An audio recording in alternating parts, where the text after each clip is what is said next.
The Tamron 20-40 might be the best travel and vlogging lens on the market. I've been using this lens for the last couple of weeks and I am really impressed with the image quality that comes out of it, but also the versatility of the 20 to 40 millimeter focal range.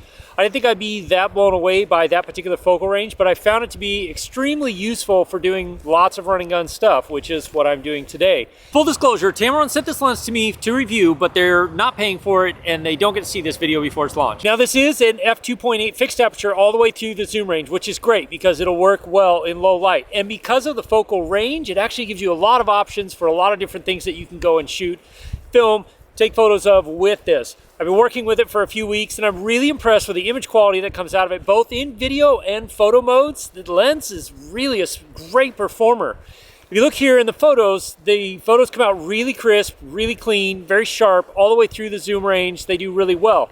If you're at f2.8, the outside edges might be a touch tiny, and I mean a very tiny bit soft, but as soon as you stop down one stop or so, then they really sharpen up and they stay really sharp all the way through f11. The flare resistance is really good. You can see here, shooting straight into the sun, the flare is there. I mean, every lens has a little bit, but this lens does exceptionally well at controlling that flare. And it actually produces some pretty nice sun stars. As soon as you hit about f16 and up, you can get some very nice what I would consider to be really nice sun stars coming out of it. As far as focus breathing is concerned, there is some focus breathing. You can see it here, the examples. It's not the worst I've seen. It's certainly nowhere on the lines of the Sony GM lenses that I've got, the Prime GM lenses, but there definitely is some there. However, I didn't really find it to be distracting or to be detrimental anytime I've been shooting video or photos with this. I mean, photos, it doesn't matter, but with video, I didn't see that it was really that detrimental or that distracting.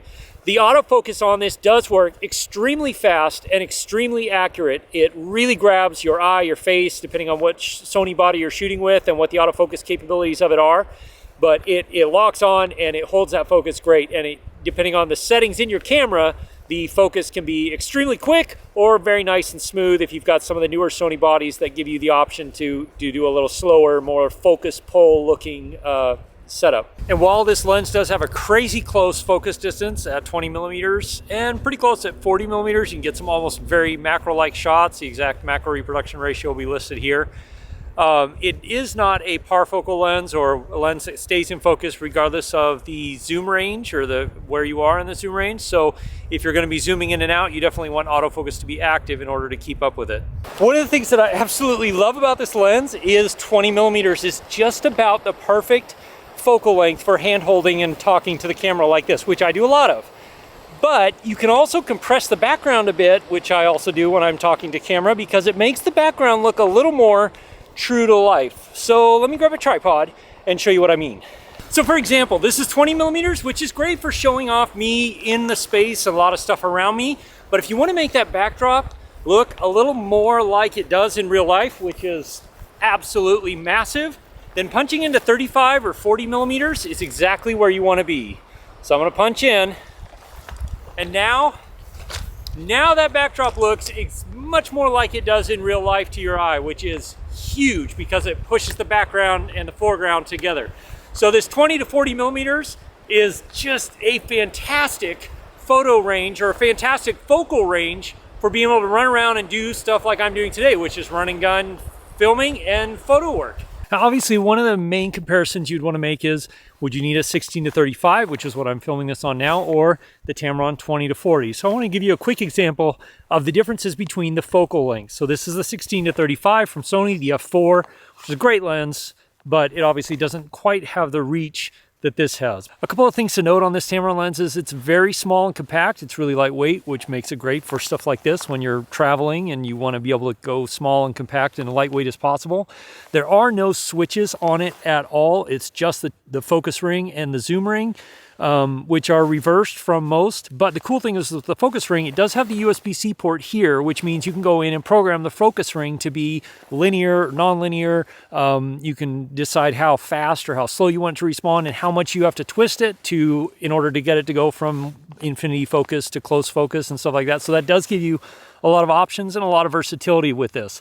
There is no optical stabilization, but really I found that with the in-body stabilization, especially with the active stabilization in the last few Sony bodies, that this lens really, you don't need it that much. And in the case here, if you really are worried about it, you can turn off all the stabilization and use catalyst browse with some of the newer Sony bodies. That gives you some very good results in the end. That is an extra step when it comes to video editing and stuff.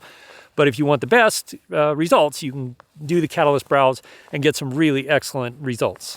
And just like Tamron's other lenses, it's got good weather sealing. It's got a nice rubber gasket on the back, which means you can take it to places like this on days like this when the weather is not perfect, although it's actually pretty nice today, and not worry about it. Now, all of my other Tamron lenses, they have all withstood a lot of abuse in various situations, and they've handled it great, including pouring down rain, snow, well below like 30, 40 below zero temperatures, and they've been fine. So I wouldn't worry too much about the construction or the weather sealing of this lens. I think Tamron's been doing a great job at how they've been putting these lenses together. Coming in at a really affordable price point, this is a really great lens if you're gonna do lots of stuff where you're gonna film yourself or be out vlogging, or you just want a really small, lightweight, compact lens that you can take with you and get a lot of good types of footage and shots with a great focal length. When Tamron first released this, I was really excited because anytime I can save some weight out of my bag, it's great. Plus, being that this is an f2.8 means it works well in low light,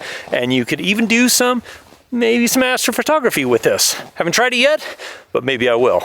If you want to see other lenses that are fantastic for Sony cameras, you're going to want to watch this video right here. I go through some great budget options. As always, if you have questions, ask me in the comments below, or join my live stream Wednesday nights at 4 p.m. Alaska time, 8 p.m. Eastern. At least when I'm not standing on top of a mountain somewhere. I'll see you again soon in the next video. Cheers.